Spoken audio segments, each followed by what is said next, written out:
All right, so Throne and Liberty, it's the talk of the town, yeah.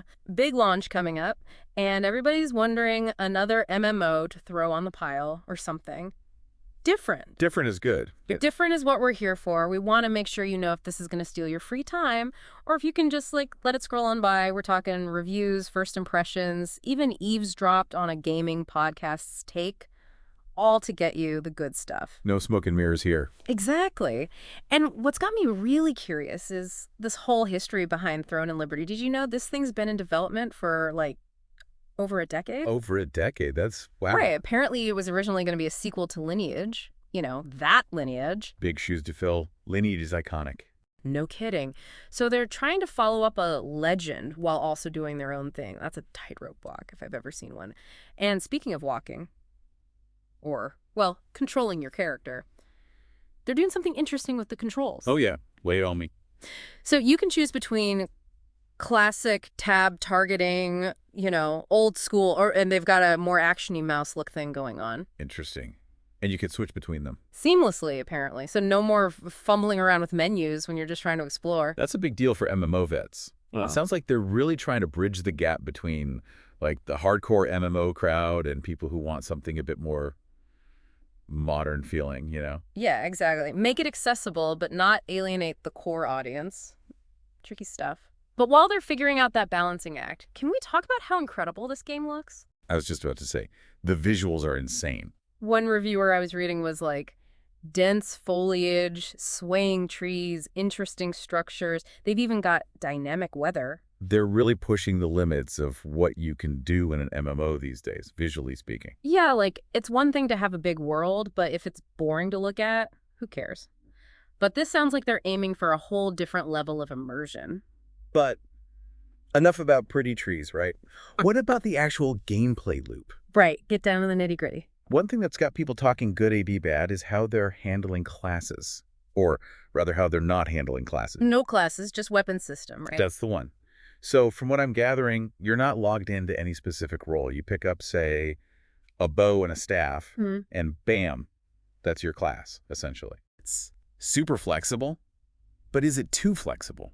That's what everyone wants to know. Right. Some reviewers were raving about the freedom, how you can experiment, adapt on the fly. Others felt like it lacked the depth of a traditional class system, though. Where's the progression? Exactly. It's do you want a prefix menu or an all-you-can-eat buffet? I like that analogy. It depends what kind of player you are, what you're looking for in your MMO experience. And from the sounds of it, Throne and Liberty's combat is built around that whole adapt-or-die mentality. Fast-paced, real-time parry system. I read someone compare the parrying to a rhythm game. You had to hit the button with the beat. Oh, that's kind of cool. Imagine a dungeon raid, but it's also a band.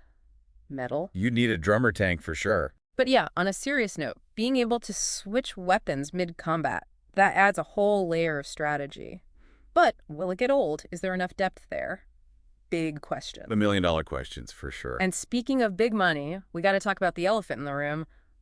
Microtransactions. Ah, yes. The necessary evil of modern gaming. So what's the deal here? Are we talking cosmetic only, or is this going to be a pay-to-win city? From what we've gathered, it seems like they're leaning heavily into cosmetics as their main source of microtransaction revenue. Which, fine, dress up your character however you want. As long as it's not, giving you an advantage in the actual game. Right.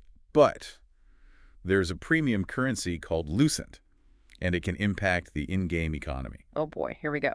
Yeah, so that's going to be the big thing to watch.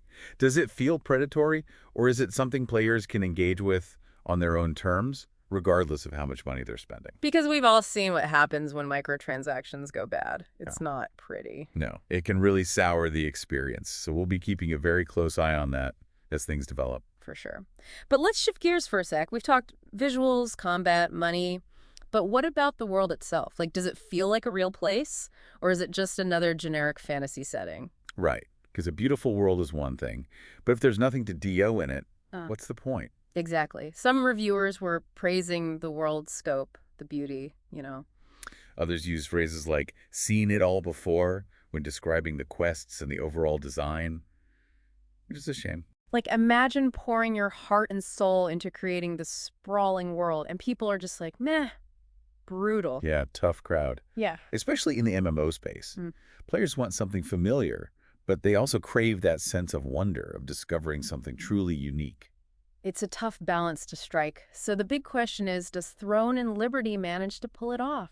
Well, one thing that gives me a little hope on that front is, Throne of Liberty's actually been live in Korea for a bit now. Oh, right, right. They had that whole early access thing going on. And a live game is like the ultimate testing ground. Right. Yeah. Oh, 100%. Way better than any beta. You get the real feedback. The good, the bad, the ugly. Exactly. And from what I've heard, the developers have been really good about listening to the Korean players, like actually taking their feedback to heart. That's huge. Because there's nothing worse than feeling like you're shouting into the void, you know? Oh, tell me about it. Yeah. But yeah, I read one article that said the player numbers in Korea have almost doubled since launch. Wow, okay. That's impressive. Especially in this day and age where everyone's got a million games vying for their attention. Right. Shows that they're onto something, that they're willing to put in the work. Which is what you want to see, especially with an MMO. It's a marathon, not a sprint, after all. 100%. Yeah. But hey, speaking of marathons, those microtransactions, we got to circle back to those. Oh, yeah, that whole Lucent currency thing. Some people are saying it's going to be pay-to-win central. Yeah, it's a valid concern. I mean, it's true. You can buy Lucent with real-world money and then use it to buy stuff on the in-game auction house. Which, on the surface, sounds a little iffy, right? Sure.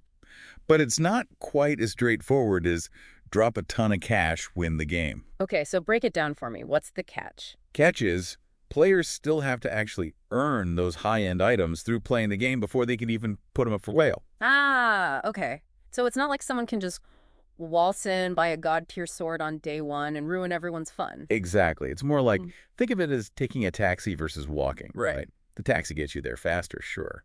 But you're still going to see the same sights along the way, I like that. It's like a time saver, not a game breaker. Exactly. And honestly, I kind of like the idea that it could lead to a more dynamic in-game economy, Yeah.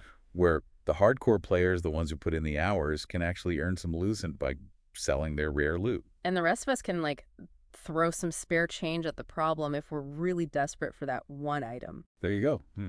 It could be a win-win if it's done right. Emphasis on the if it's done right. But at least they're trying something different, And being upfront about the whole thing. Which is more than I can say for some MMOs out there. For sure. But, okay, we've talked about the shiny stuff, the combat, the whole money thing.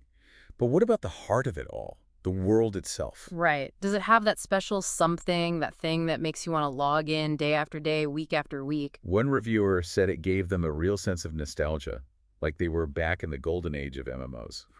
Which, I gotta admit, piqued my interest. Yeah, it's like cracking open a time capsule, right? Except instead of, like, old toys and stuff, it's orcs and dungeons. And hopefully less stale candy. Oh, for sure. But speaking of those classic MMO vibes, I was reading how one reviewer was worried about the combat at first, said it felt clunky, but then... Plot twist. They changed it. Big time. Apparently the devs did a whole overhaul based on all that early feedback from Korea, and now this reviewer is saying it feels amazing, fluid, action-packed. Okay, so they're actually listening to the players. That's a good sign. Right, like they're not just throwing this thing out there and hoping for the best. They're invested, which honestly is kind of crucial for an MMO, right? Because it's not just a game, it's a whole commitment. A lifestyle choice for some people. And if the developers aren't in it for the long haul, well, we've seen how that story ends. Not, well, usually. Yeah. Servers turn into ghost towns. It's sad. But with Throne and Liberty, I mean, you've got NCSoft, you've got Amazon. These are companies that know how to support a live service game. Yeah, they're not messing around. I mean, look at Guild Wars, too. NCSoft's been keeping that thing going strong for, what, over a decade now? Crazy, right? And even New World, it had its issues early on, but Amazon seems to be really turning things around. Big revamp coming up, console release. They're putting in the work, that's for sure. Which makes me think Throne and Liberty is in good hands, at least on that front. But good developers, a solid plan, that's only part of the equation, right? Right. You need that one other crucial ingredient. The community. Gotta have that thriving community, the heart and soul of any good MMO. Because at the end of the day, what's the point of all those epic raids and loot drops if you've got no one to share it with? Exactly. It's about the friendships, the rivalries, the shared stories. The memories you make along the way. That's what makes an MMO special. Couldn't have said it better myself. So as we wrap up this deep dive, we gotta ask, will Throne and Liberty manage to foster that sense of community? Will it be the next big MMO hangout spot? Only time will tell. It's true. But for now, you, dear listener, you've got the intel. We've explored the hype, the good, the bad, the potentially Weighed the pros and cons, dove into the microtransaction minefield. and hopefully come out a little wiser on the other side. Throne and Liberty. Yeah. It's a gamble, like any new MMO. But hey, life's a gamble. That it is. So, listener, Yeah. are you feeling lucky? Are you ready to roll the dice on a brand new adventure? The choice, as always, is yours.